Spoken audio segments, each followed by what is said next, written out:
기도합니다. 아멘. 오직 기도는 창고를 여는 골든키입니다. 아멘. 늘 여러분들이 말씀을 믿고 기도하면 그대로 된 줄로 믿으시기 바랍니다. 그래서 우리는 늘 기도에는 없다. 그래서 올해는 여러분들이 꼭 기도를 더 다른 해보다 더 많이 하는 해가 되기를 바랍니다. 오늘은 우리가 예수님이 우리에게 나타난 모습에 대해서 여러 면을 보게 됩니다. 예수님이 우리에게 오셨는데 그 오신 목적이 뭐고 예수님이 우리에게 어떤 모습들을 보여주었냐라고 하는 것을 우리가 말씀을 통해서 깨닫기를 원합니다. 예수님 오직 한 분이시지만 우리 앞에 여러 가지 모습으로 보여주셨습니다. 요한복음 1장 29절에 보면 이튿날 요한이 예수께서 자기에게 나오심을 보고 이르되 보라 세상 죄를 지고 가는 하나님의 어린 양이로다. 여기에서 보면 이 말씀에 보면 예수님을 누구로? 하나님의 어린 양. 세상 죄를 지고 가는 대성물이 되어주시는 하나님의 어린 양이다 라고 이야기합니다. 우리는 우리의 죄를 용서해 주시기 위해서 십자가의 고난을 당하신 주님을 바라보면서 우리 속죄의 사실을 믿으며 주님께 감사할 수 있는 그런 삶이 되어야 한다. 그 다음에 우리 예수님은 어떤 모습을 보여줬냐. 이르되 사도행전의 1장 11절에 보면 이르되 갈릴리 사람들은 어찌하여 서서 하늘을 쳐다보느냐. 너희 가운데 하늘로 올려지신 이 예수는 하늘로 가심을 본 그대로 오시리라. 이와 같이 예수님은 부활하시고 하늘로 올라가신 사실을 바라볼 때 장차 우리에게 나타날 영광의 소망을 바라보면서 이 땅의 어려운 시련 속에 마음에 큰 기쁨을 가질 수 있겠다. 오늘 본문의 말씀은 역사적 배경으로 빌립보 지역은 당시 로마의 태역 군인들이 주로 살았던 로마 시민지였어요. 빌립보 시민들은 로마 시민권을 가진 것에 대해서 엄청난 자부심을 느꼈고 로마의 법과 문화를 그대로 따랐습니다. 당시 사회의 명예를 최고의 가치로 치고 남보다 높아지는 것을 미덕으로 삼아서 서열 중심의 사회였어요. 바울은 감옥에서 이 편지를 쓴 가장 이유 중에 하나는 교회 안에 분열이 있었습니다.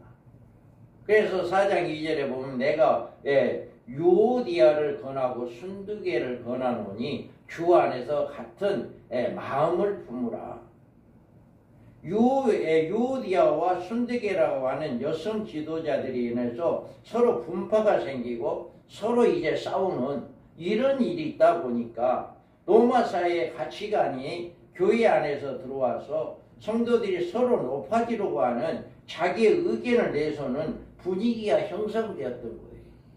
그래서 바울은 너희 안에 이 마음을 품어라. 곧 그리스도 예수의 마음이니 그는 근본 하나님의 본체시나 하나님과 동등됨을 취할 것을 여기지 아니하시고 오히려 자기를 비워 종의 형체를 가지고 또 사람들과 같이 되셨고 사람의 모양으로 나타나고 자기를 낮추시고 죽기까지 복종해서 십자가에 죽었다라고 이야기하는.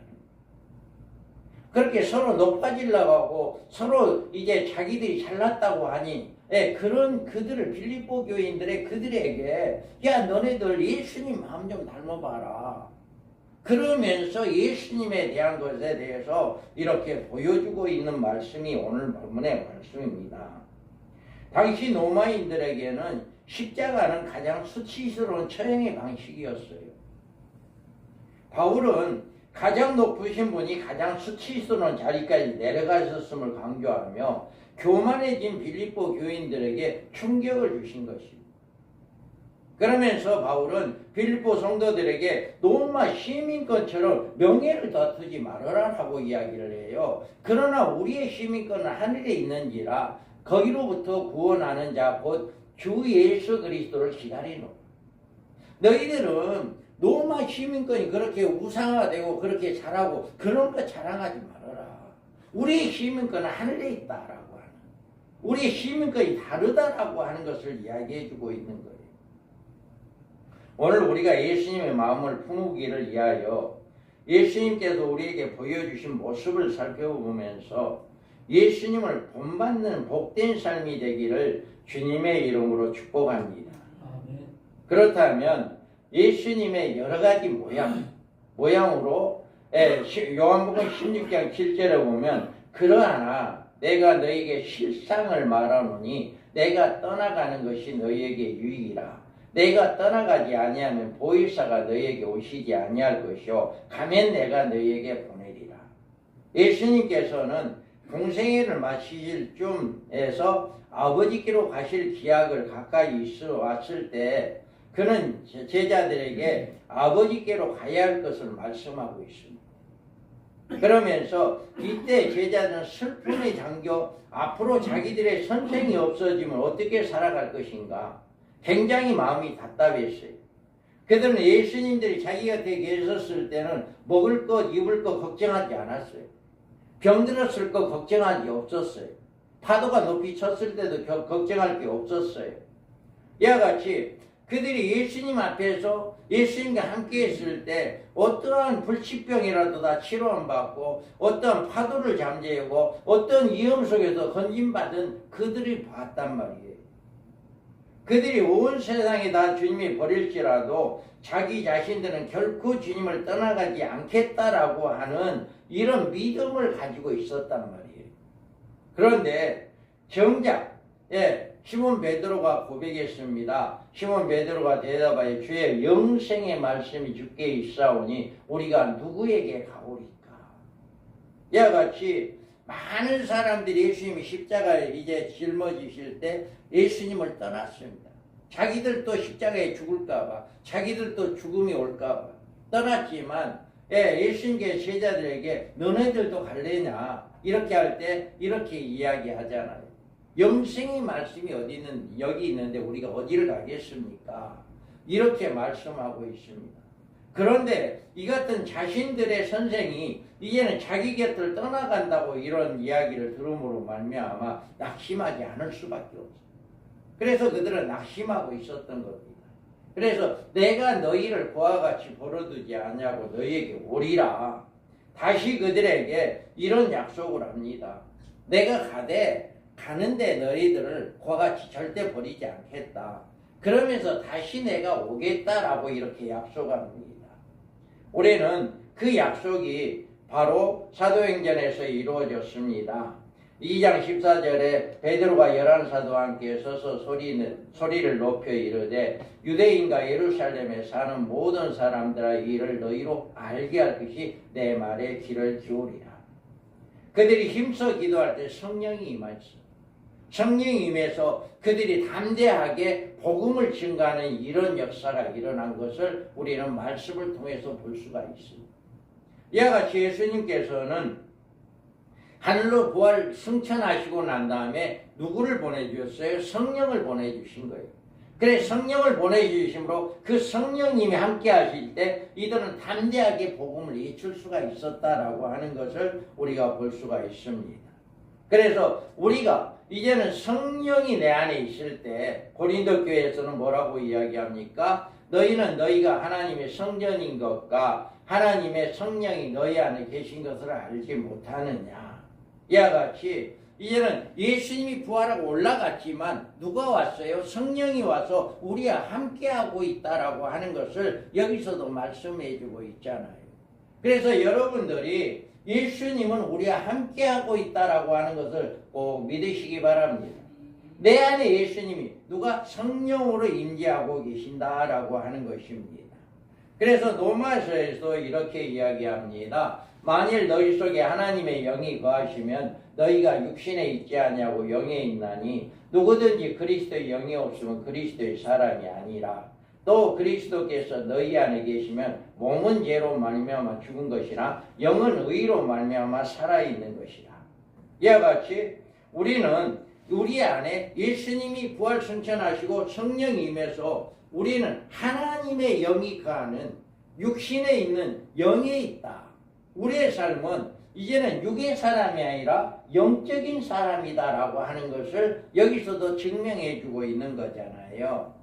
그래서 그의 인생의 새로운 승리의 목표를 향해 우리는 영적인 사람으로 새롭게 달려갈 수 있다라고 하는 거예요. 그래서 우리가 늘 우리 주님은 내가 볼 때는 나는 혼자 있는 것 같지만 절대로 하나님 우리 주님은 나를 그와 같이 버려두지 않고 있다라고 하는 것을 믿으시기 바랍니다. 그래 내 안에 예수가 계시는 거예요. 늘 예수님이 나와 함께하고 있고 늘 예수님이 나를 지켜주고 있고 늘 예수님이 나와 동행하고 계신다라고 하는 것을 여러분 믿으시기 바랍니다. 우리가 요한복음 1장 1절에 보면 태초에 말씀이 계시니라 이 말씀이 하나님과 계셨으니 이 말씀이 곧 하나님이시라. 이와 같이 말씀이 하나님과 함께 계셨고 이 말씀이 곧 하나님이라 했습니다. 그러면 이 예수님이 이 육신의 모습으로 이 세상에 오신 것이냐, 말씀이신 하나님이 이 육신의 모습으로 오셨냐, 이거를 우리가 알 수가 있어요. 그는 근본 하나님의 본체시나 하나님과 동등됨을 취할 것을 여기지 아니하시고 오히려 자기를 비워 종의 형체를 가지사 사람들과 같이 되셨고 사람의 모양으로 나타나사 자기를 낮추시고 죽기까지 복종하셨으니 그 십자가에 죽으십니다. 우리가 오늘 본문의 말씀에서 이와 같이 본래 하나님이지만 하나님이 본체이지만 하나님과 동등됨을 취하지 아니하고 얹지 아니하고 오히려 자기를 종의 몸으로 낮추어서 사람의 모습으로 나타났다라고 하는 거예요. 그래서 말씀이 육신이 되시어 우리 가운데 거하심으로 그는 육신으로 임마누엘을 하셨고 지금은 그의 영접하는 모든 사람들의 마음속에 성령으로 친히 오셔서 영으로 임마누엘을 하고 계심을 믿으시기 바랍니다. 그래서 여러분들이 이 놀랍고 위대하신 하나님, 바로 높으신 분이 나를 이 세상에서 고아처럼 버리지 않고 하늘에 내려오셔서 다시금 우리를 함께 해주신다라고 하는 것을 믿으시기 바랍니다. 그래서 그 예수님은 이 세상에서 힘들고 어려움을 겪고 있는 성도들에게 이렇게 말씀합니다. 수고하고 무거운 짐진 자들아 다 내게로 오라. 내가 너희를 쉬게 하리라. 이와 같이 우리가 예수님과 함께하고 내 안에 성령이 함께하는 자들은 이 말씀을 믿고 이대로 여러분 맡기기 바랍니다. 맡기에 이 말씀이 그대로 이루어지는 역사가 여러분 삶 속에서 나타나기를 바랍니다. 이런 경우는 맡기질 못하면 절대 나타나지 않아요. 그런데 그냥 믿으세요. 믿으면 되는 거예요. 그리고 맡기세요. 그러면 되는 거예요. 우리가 여기에서 베드로전서에서도 이렇게 이야기합니다. 너희 염려를 다 주께 맡기라. 이는 그가 너희를 돌보심이라. 다음에 이와 같이 많은 분들이 이 말씀을 알고 있으면서도 이 말씀을 안 믿어요. 믿지를 않는 거예요. 그래서 어떤 문제를 이야기하고 그러면 주님께 맡겨라. 걱정하지 말고 맡겨라 그러면 그것을 맡기질 않는 거예요. 그것을 끌어안고 있는 거예요. 자기가 내려놔야 합니다. 온전히 하나님께 맡기고 내려놓을 때 하나님께서는 이루어주게 하는 거예요. 한나 오전에 이야기한 것처럼 한나는 당장 나에게 어떤 것이 문제가 되지 않았어도 기쁨으로 받아들였단 말이에요. 그리고 근심이 사라졌단 말이에요. 완전히 믿었다는 얘기잖아요. 그러니까 여러분들도 이 말씀 그냥 믿으세요. 믿으시면 이루어지는 거예요. 이루어지는데 그래서 우리는 여기에서 요한복음 14장에 이렇게 이야기합니다. 평안을 너희에게 끼치노니 곧 나의 평안을 너희에게 주노라. 내가 너희에게 주는 것은 세상이 주는 것 같지 아니하리라. 너희는 마음에 근심하지도 말고 두려워하지 말지어다. 여러분의 움츠는 어깨를 활짝 펴시고 굽혀진 허리를 똑바로 세우시기 바랍니다. 이 땅에 그 어떤 사람도 감히 상상치도 못할 하나님의 자녀의 건설을 주시려고 하나님이신 예수님께서 여러분에게 찾아왔습니다. 우리는 남들처럼 착한 일도 그리 많이 못한 사람들입니다. 그러나 성경에서는 사람이 의롭게 되는 것은 착한 행위로서가 아니라 믿음으로 말미암는다고 말하고 있습니다. 하나님께서는 하나님이 우리를 의롭다고 하셨는데 누가 나를 정죄할 것입니까? 하나님이 내 편에 되시고 나를 돌보시고 나와 함께 하신다고 하셨습니다. 그러므로 우리는 담대하게 여러분의 평안함을 얻는 모든 것을 주님께 맡기는 여러분 믿음의 사람이 되기를 바랍니다.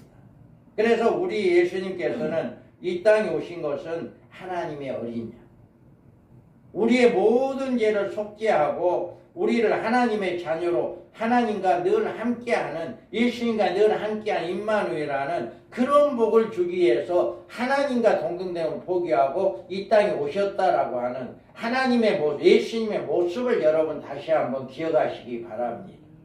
그 다음에 우리 예수님은 어떤 분인가? 우리 구주셔, 우리를 구원해 주신 분이에요. 자, 빌립보서 2장 11절에 모든 입으로 예수 그리스도를 주라 하시나요 하나님 아버지께 영광을 돌리게 하셨느니라. 모든 입으로 예수님이 우리의 주인 되신다. 여러분의 주인, 우리의 주인은 예수 그리스도가 우리의 주인 되십니다. 이걸 믿으시기 바랍니다. 베드로전서에도 이렇게 이야기합니다. 친히 나무에 달려 그 몸으로 우리 죄를 담당하셨으니 이는 우리로 죄에 대하여 죽고 의에 대하여 살게 하려 하심이라. 그가 채찍에 맞음으로 너희는 나음을 얻었나니 너희가 전에 양과같이 길을 잃었더니 이제는 너희의 영혼의 목자와 감독 되신 이에게로 돌아왔느니라. 이와 같이 우리는 우리의 죄 때문에 우리는 갈 길을 잃어버렸어요. 어디로 가야 할지를 몰랐어요. 영원한 음부 지옥에 가야 하는데 그것이 어딘지도 몰랐어요. 그러지만 예수 그리스도께서 우리를 이 땅에 오셔서 우리를 위해서 십자가에 죽으심으로 말미암아 우리를 의롭게 해요. 그리고 우리의 영혼의 목자와 감독자가 되시고 돌아왔다. 이제는 우리는 아무런 염려 없잖아요. 오늘 죽는다 해도 여러분 두렵지 않잖아요. 내가 가야 할 건 분명한 것도 알고 있기 때문에. 분명히 알고 있잖아요. 그래서 여러분들이 우리 예수님이 누구냐, 누구로 왔냐라고 하는 거예요. 나의 구주로 왔다. 여기에서 분명하게 구주가 되셨다라고 이야기하잖아요. 우리가 원래 아담의 후손이기 때문에 죄라는 존재는 늘 따라다닙니다. 내 속에 살아있는 죄악이 나를 그 건세 아래 잡아 끌어 죄의 종으로 이끌려고 영원한 사명에 들어가라고 우리를 끊임없이 우리를 그 길로 가려고 해요. 그러지만 우리는 그 예수 그리스도를 통하여 우리는 그 길에서 건진받음을 믿으시기 바랍니다. 그래서 이사야에서는 이렇게 이야기합니다. 그는 실로 우리의 질고를 지고 우리의 슬픔을 당하였거늘 우리는 생각하기에 그의 징벌을 받아 하나님께 맞으며 고난을 당한다였노라. 그가 그가 찔림은 우리의 허물 때문이요 그가 상함은 우리의 죄악 때문이라. 그가 징계를 받음으로 우리는 평화를 누리고 그가 채찍에 맞음으로 우리는 나음을 받았더라. 이와 같이 우리는 예수님께 우리를 구주가 되기 위해서 그가 채찍을 맞아야 했고 그가 상함을 받아야 했고 그가 징계를 받아야 했다. 그러므로 우리는 평화를 얻었고 우리는 이렇게 평화를 누리고 그가 채찍에 맞아 우리가 치료함을 받는, 구원함을 받는 이런 역사가 이르게 됐다라고 하는 것을 믿으시기 바랍니다. 이때 우리는 십자가에서 그 어려운 고통을 당하신 주님이 그 일로 나를 위하여 고난에 당하셨다라고 하는 것을 새롭게 늘 깨닫고 늘 감사하는 여러분 삶이 되기 바랍니다. 주님의 공로로 지옥에 갈 이 죄인이 주님의 공로로 천국에 갈 수 있게 되었다. 우리는 이 복은 그 무엇으로 갚을 수가 없어요. 그 하나님의 은혜, 하나님의 사랑, 예수님의 은혜, 예수님의 사랑은 그 무엇으로 갚을 수가 없게 되었다라고 하는 것입니다. 여러분의 가치는 돈이나 금으로 환산할 수 없을 정도로 값진 것입니다. 천하를 주고도 살 수 없는, 바꿀 수 없는 존귀한 생명이 여러분의 생명인 줄 믿으시기 바랍니다. 구주이신 예수님이 우리를 안전하게 하시고 그분이 우리와 함께 하심으로 우리는 이제는 이 세상의 어떤 누구보다도 가장 존귀한 하나님의 자녀가 되었다라고 하는 자부심을 가지시기 바랍니다. 여러분은 나는 죄를 범하지 않을 것이라고 장담하기는 어렵습니다. 여러분은 언제나 부족하지만 예수님을 말미암아 늘 우리의 죄는 예수의 이름으로 용서함 받는 그 사실을 믿으시기 바랍니다. 죄로 인해서 더 이상 여러분 고통받을 필요가 없다는 거예요. 예수님이 나를 위해서 십자가에 죽었고 예수님이 나를 찔림을 당했고 예수님이 나를 고난을 받았기 때문에 나는 더 이상 죄로 인한 고난을 받을 필요가 없다라고 하는 거예요. 이것이 예수님이 나의 구주가 되었다라고 하는 거예요. 그래서 예수님이 이 땅에 이제 하나님과 동등됨을 취하지 아니고 사람의 육신의 모습으로 오신 것은 나의 구주가 되기 위해서 오셨다. 이거를 여러분이 믿으시기 바랍니다. 그 다음에 예수님은 우리의 대제사장으로 오셨어요. 빌립보서 2장 6절에 보면 여기에서 근본 하나님 본체시나 하나님과 동등됨을 취할 것 여기지 아니하시고 오히려 자기를 비워 종의 형체로 가지사 사람들과 같이 되셨고 사람의 모양으로 나타나사 자기를 낮추시고 죽기까지 목적하는 곧 십자가에 죽으십니다. 우리들이 죄인들이라면 우리에게는 우리들을 위해서 하나님 앞에 간구해 주실 대제사장이 있어야 합니다. 그런데 구약의 시대에는 대제사장이 1년에 한 차례씩 지성소에 들어가 자기 백성들의 죄를 속죄하기 위하여 염소피를 가지고 제사함을 간구했어요. 그런데 예수님은 우리의 대제사장이 되어서 이제 여기에서 보면 염소와 송아지로 피로 하지 아니하고 오직 자기의 피로 영원한 속죄를 이루사 단번에 성소에 들어가셨느니라. 이와 같이 예수님 대제사장으로서 십자가에 죽으시고 그 자기가 흘린 피를 가지고 짐승의 피로 되지 아니하고 가지 아니고 자신의 피를 가지고 지성소로 들어가서 하나님께 우리의 모든 죄값, 이게 인류의 모든 사람이 죄값이오라고 이제 피를 드렸다라고 하는 것을 이야기하고 있습니다. 그래서 예수님께서 십자가에서 인류의 속죄 사업을 안성하심으로 성소시장 한가운데 찢어져 내림으로 이제 구약적 제사 제도가 필요가 없게 되었지만 예수님은 땅에 만들어진 지성소가 아니라 하늘에 있는 지성소에 들어가 가셔서 우리의 대제사장이 되셨다는 사실을 믿으시기 바랍니다.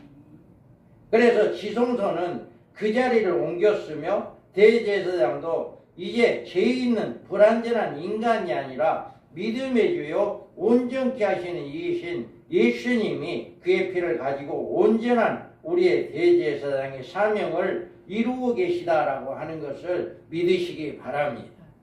그래서 이 문제는 너무나도 중요하는데 요일서 2장 1절에 보면 나의 자녀들아 내가 이것을 너에게 쓰면 너희로 죄를 범하지 않게 하려 함이라. 만일 누가 죄를 범하여도 아버지 앞에서 우리에게 대언자가 있으니 곧 의로우신 예수 그리스도다.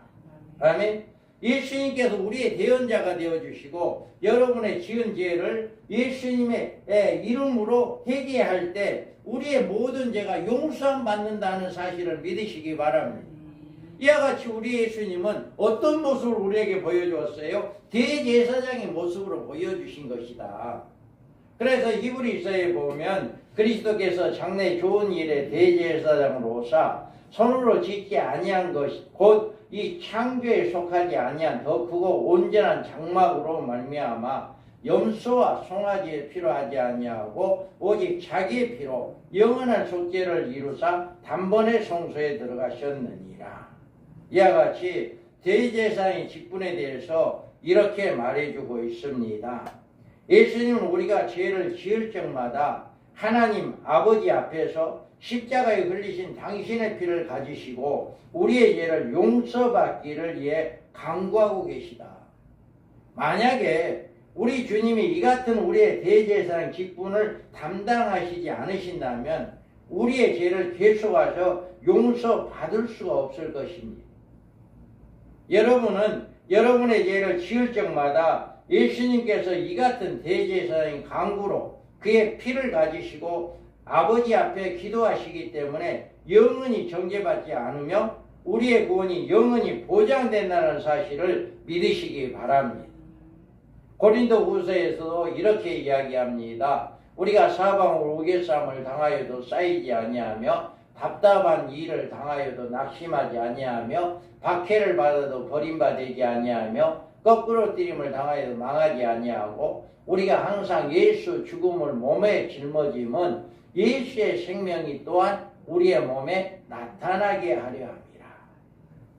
이 같은 주님이 우리와 함께 계시는 사도 바울은 고백처럼 우리가 사방의 우겨쌈을 당하여도 쌓이지 아니하고 답답한 일을 당하여도 낙심하지 아니하게 될 것입니다. 이와 같이 핍박을 당해도 버림받지 않을 거고 거꾸로 때림을 당하여 망하지 않을 것입니다. 우리의 대제사장이신 예수님께서 우리를 건져주시며 힘을 주실 것을 믿고 승리하시기 바랍니다. 이와 같이 우리 예수님은 우리의 대제사장으로 우리의 어떤 어려움에서 우리와 늘 함께하여 주시고 우리의 대원자가 되어주신 예수님을 여러분 믿으시기 바랍니다.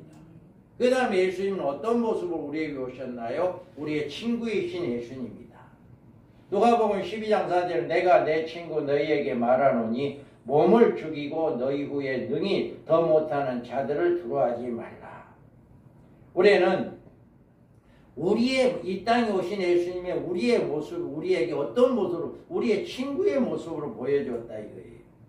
친구랑 가장 가까운 사이인데 자신의 허물을 비밀을 서로 주고받을 수 있는 그런 사이인 것입니다. 우리는 긴 여행을 떠날 때 홀몸을 떠나면 외롭고 적적합니다. 인생이란 본향을 향해 긴 여행을 떠나는 인생 나그네 길인데 답답하고 외롭고 쓸쓸할 때도 많이 있습니다. 가장 가까운 부부지간이라도 남남이 되어 원수처럼 떨어지는 경우도 있습니다. 형제지간에도 나를 괴롭힐 때가 있습니다. 그러나 여러분 그때 여러분 바로 곁에 바라보시고 계시는 분이 누구냐? 바로 우리 주 예수 그리스도다라고 하는 것을 믿으시기 바랍니다. 너희는 내가 명하는 대로 행하면 곧 나의 친구라. 여러분들이 이 세상에서 우리의 멀고 먼 인생 나그네 길을 끝까지 동행해 줄 우리의 참된 친구는 오직 예수님 한 분밖에 없다는 사실을 믿으시기 바랍니다. 그래서 우리는 절대로 나를 버리지 아니하신다고 하는 약속, 또 환난 중에서 결코 나를 떠나지 아니하신다는 약속, 그는 내가 피곤하여 넘어졌을 때 나를 일으켜 세워주시고 낙심하여 주저앉을 때 내게 힘을 주시고 잡아 이끌어 주신 분이라고 하는 것을 여러분 믿으시기 바랍니다. 그분이 내 앞에 가로막히는 장벽이나 장애물을 일일이 제거해 주시면서 나의 갈 길을 평탄하게 하여 주실 것을 믿으시기 바랍니다. 바로 예수님이 이와 같이 나의 참된 친구로 이 땅에 오셨다는 거예요. 그래서 우리의 모든 것을 다 이렇게 해결해 주시는 이런 분이 나의 친구이신 예수 그리스도다. 예수님은 만왕의 왕이지만 하나님과 동등됨을 취하지 아니하고 사람의 모습으로 이 땅에 오시고 죄 없는 분이 우리의 죄를 담당하시기 위하여 십자가에 죽으시고 부활하시어 그를 믿는 모든 자들을 구원하기 위하여 여러 가지 모습으로 이렇게 보여주신 것입니다. 우리의 생애에 필요하고 소용되는 모든 것을 채워주시고 나의 생애에 무한한 축복을 주시는 이렇게 분이 바로 예수 그리스도입니다. 우리가 2026년도에 이제 한 달이 지났습니다. 마지막 11달 남은 것을 예수 그리스도가 나의 가장 귀한 친구이다라고 하는 것을 믿으시기 바랍니다. 오직 나의 친구이신 예수 그리스도를 믿고 나의 구주이신 예수 그리스도를 믿고 우리가 온전히 나를 구원해 주시고 나를 또 우리에게 제 모든 죄를 사해 주는 대제사장이신 예수님을 믿으시기 바랍니다. 그 예수님을 믿고 우리가 나아갈 때 우리는 승리할 수 있습니다. 여러분 세상 의지하지 마시고요. 세상의 그 무엇보다도 하나님의 말씀, 하나님의 내 명령대로 행하면 나의 친구다라고 이야기했잖아요. 그래서 우리 예수님이 나의 가장 존귀한 나의 친구로 모신다고 한다면 여러분들은 성경에 주어진 모든 말씀을 지켜 행하는 자들 되기 바랍니다. 그럴 때만이 우리는 예수님의 친구가 될 수가 있어요. 예수님의 말씀에 불순종하는 자는 예수님의 친구가 될 수 없다라고 하는 것을 내가 명하는 대로 행하면 나의 친구라고 분명하게 이야기를 해주고 있잖아요.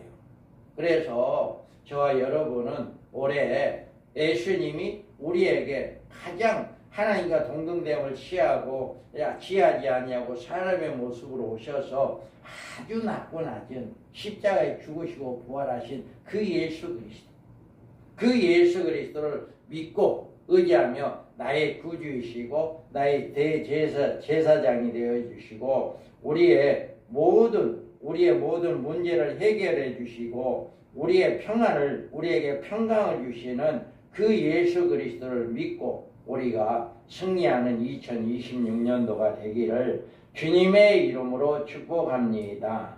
우리 한번 기도합니다.